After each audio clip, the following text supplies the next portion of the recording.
আমার রিয়োসোনাকে আদর করতে করতে আজকের বর্ষার দারুণ আবহাওয়া উপভোগ করছিলাম।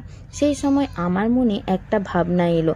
আচ্ছা দাঁড়াও, সেই ভাবনা তোমাদের বলার আগে পরিচয়টা তো সেরে নিই। আমি হলাম শ্রাবণী, গাছ লাগাতে প্রচণ্ড ভালোবাসি। আর এই ভালোবাসার কারণে অনেক গাছের ডাল থেকে চারাও তৈরি করেছি।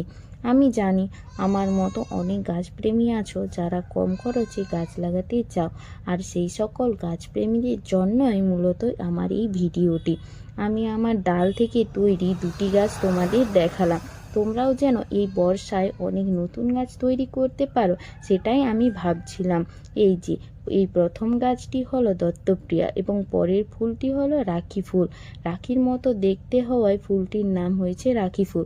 এই ফুলটি লতানো প্রকৃতির হয়ে থাকে। আমার ডাল থেকে তৈরি আরও অনেক গাছ রয়েছে, যদি তোমরা দেখতে চাও জানিও, পাশে থেকো।